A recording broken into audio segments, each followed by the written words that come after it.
Hello everyone, and welcome back to the Botch Pit. I'm Chris, Librarian of the Pit, and I'm here this time to talk to you about my favorite clan from Vampire the Masquerade. I'll be honest, this is a harder one to write, not because I don't care for the subject matter. In fact, it's quite the contrary. I have so much love for these guys. I need to give a little background first. I discovered White Wolf, or the original World of Darkness, back at the end of the 90s. I was playing on America Online mostly, in dedicated chats made in, the arts and entertainment members area. So I'll save a whole bunch of time. I was playing a vampire hunter that had been sired by a Sabbat Lasombra. I was a good guy. Lasombra Sabbat. Vampire hunter. So when someone pointed out that I had no fucking clue what I was playing, I decided to spite him. I'd buy the rulebook so I could learn it all and tell him how wrong he was. After all, we had been using the bastardized rules that were made for use on America Online back at that point. Yeah, but I was super wrong. The good news is I had taken my first step into the wider world of darkness, though, and I'd be bringing trouble to people in general online going forward, albeit with a new character that actually fit what I was playing. And here we are.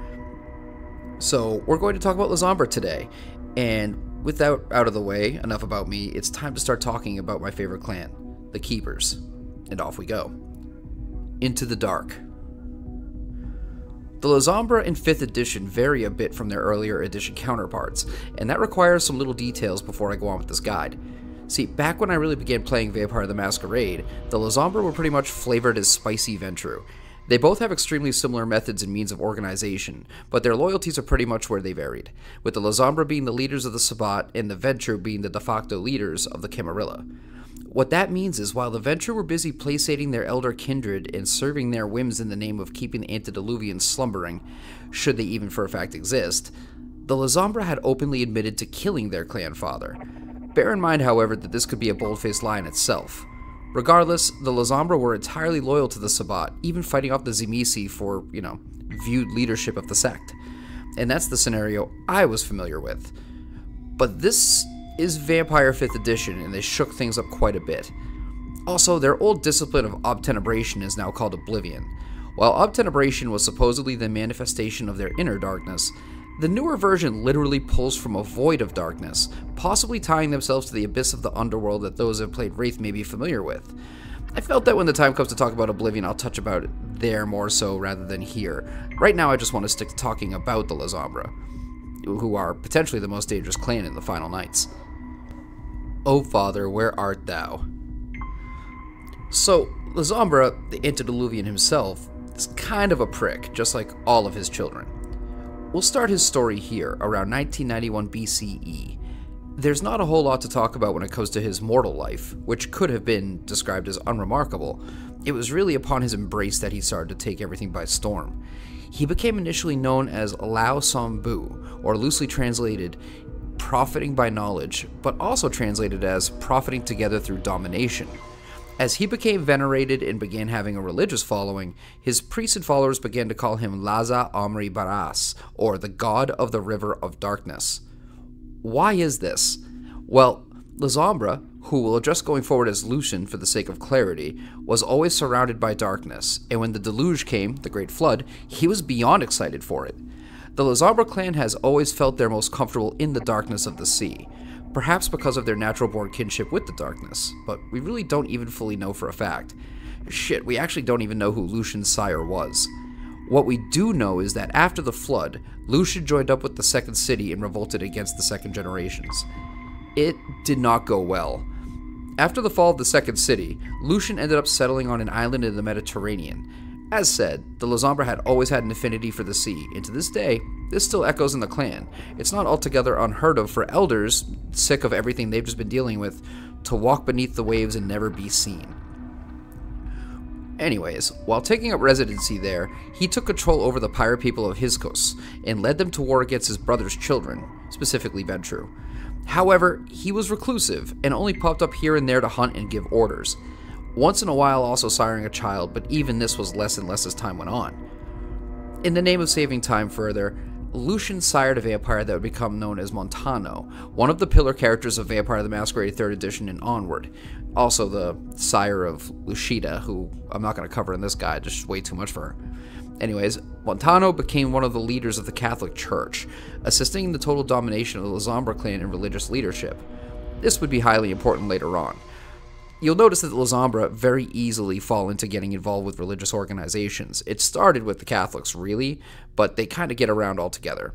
With the exception of, I forget what the Sidonites are called now exactly off the top of my head.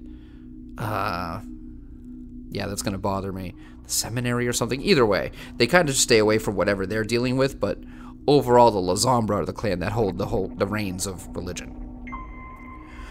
As time went on, Lucian remained one of the last active antediluvians along with Tremere, wandering the strange and exotic cultures of the world and siring occasionally. Eventually, Lucian's doing whatever the hell he wanted would come back to, well, bite him. After siring a man by the name of Gratiano against Montano's wishes, the clan as a whole decided that they had had enough for one reason or another, and they fell upon him to commit diablerie. And it was actually, ironically, more Gratiano. Now, accounts of how this goes down vary. While all agree it was Gratiano behind it should it have happened, they disagree on who, if anyone, assisted him. Other Lasombra, some Banu Hakim, or even elders, they say it was done as a group, but some say it may not have even happened at all. But the one thing everybody agrees upon is that, if it did happen, Lasombra smiled at Gratiano as he drank down his sire's blood and soul. Now, interestingly enough, there are variants on why Lucian would allow this. Some speculate that it was to free himself of a physical form, and his soul sought out the abyss to become one with it. During that time, he was changed, an abyssal horror with no humanity left whatsoever. Being a new creature in the darkness, however, the older denizens see him as insignificant, and he seeks to show them their folly by collapsing the abyss into the regular world. But those are just stories neonates tell, one another to scare each other away from the Oblivion discipline, right? Getting down with the Sabbat. Now that we understand the basics of the formation and creation of the Lasombra clan, let's dig back into activities and histories of the clan itself.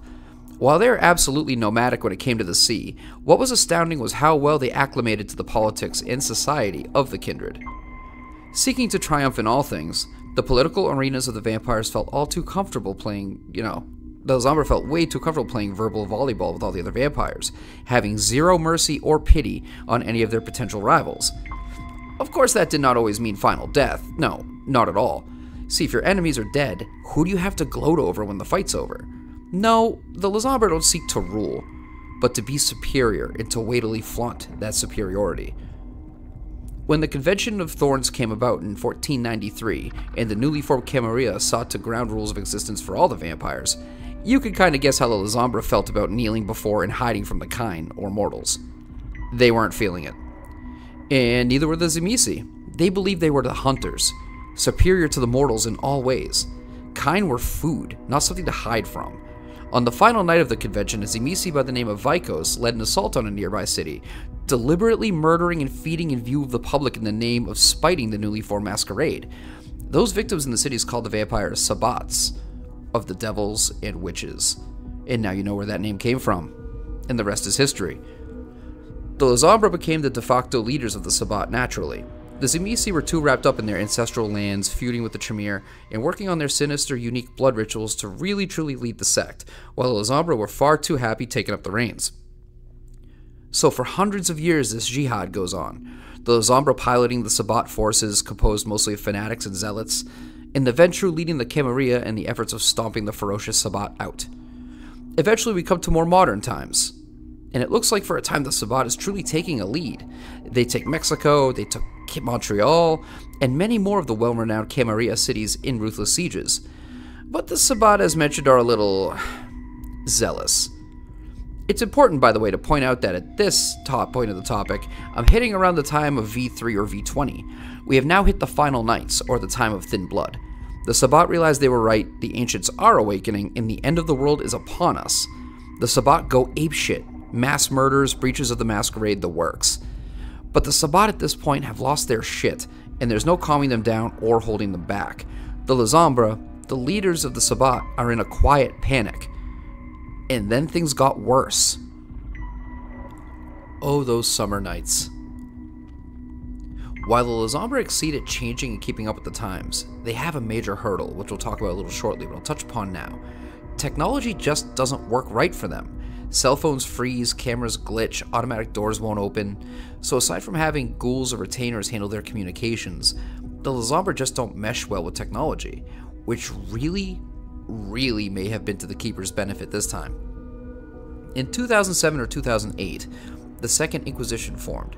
This group, composed of mercenary groups, government organizations, and the Society of Leopold out of the Vatican, broke through SchreckNet, the Nosferatu online systems of servers, and began learning about and falling upon the Kindred. The Giovanni were wiped out near entirely, and the Tremere driven into 3 major houses in a grotesque schism as their stronghold was discovered and succinctly swept from the face of the earth. It's a real good thing the Lasombra didn't rely on it as much as others, such as the Ventru. Breakthrough to the other side. Once upon a time, the clans of the Sabbat wrote a document called the Code of Milan. It was a code of conduct and rules for the participation in the Sabbat, and the signatory keeping its custody was a cardinal by the name of Gian Visconti. One fine night, he invited his flock, the Sabbat loyalists, to his haven castle in Milan. He seemed pleased, and they just were he whipped them all up into a fervor with his sermons, and he had the courtyard sealed during the revelry. Like, everybody's just losing their minds, having a good time. If you knew how the Sabbat get down, they're getting the fuck down. But it all reached a fevered pitch when he pulled out the sacred document of the Code of Milan for the flock. The Sabbat are damn near giving into the beast at this point, whipped up into a frenzy in one of their little rituals, when suddenly he announced that he would no longer be a member of the Sabbat. Visconti tore up the document on the spot, declared himself a member of the Camarilla and Prince of Milan, and burnt all the Sabbat present to ash in that very courtyard. The Camarilla, shocked but all too happy to have him at this junction, supported him and protected him, working together to oust any remaining Sabbat out of Milan. Now, allow me to back up just a moment and talk about a specific group within the upper echelons of the Lasombra. They're called the Amici Noctis. The Amici Noctis, or Friends of the Night, are the secret who's who of the Lasombra who dictate the direction of the clan and its activities. During this time, the Friends of the Night began reaching out to their most trusted and respected Lasombra, and gave them orders to seek out the princes of the cities, and seek out admission independently into the Camarilla or the Ivory Tower. Some were admitted, many were not. But with the sweet offerings of their religious ties and political connections, the Camarilla really could not deny their value. In time, with many semi-trusted Lasombra now holding small positions in the Camarilla, these trusted few in time lobbied for clan admission itself into the Camarilla. And they accepted, but not without terms. The terms. The Lasombra are fierce, capable, and intelligent leaders, and so are the Ventru, the admitted leaders of the Camarilla overall. So there's just no way in hell they were going to allow the whole clan in clean and easy, just to have them rival them in time for leadership of the Ivory Tower. Just years ago, they were leading a literal holy vampire war on the sect, so no, it was not going to be an open-door situation. While the Camarilla has made quite a few terms for the Lasombra, one ever growing might I add, I'll list some of the basic ones from page 40 of Chicago by Night, the most comprehensive information gathering of Lasombra so far in 5th edition. Number 1. For every Lasombra joining the Camarilla, an elder Lasombra must be presented as a sacrifice. 2. Lasombra intending to join the Camarilla must submit to a blood bond. 3. A maximum of 3 Lasombra can exist within any one domain. 4. Lasombra are to receive no warnings regarding traditions, only punishment. 5. The practice of Oblivion is forbidden, with punishment of its use being final death. 6. No Lasombra may hold title in Camarilla domains for 50 years unless being allowed to carry over an equivalent title. Again, these are not all the rules, but the basics. Each area or domain may have their own house rules for Lasombra entry, though it would always be far more strict and not less. Positions of the Lasombra in the Camarilla.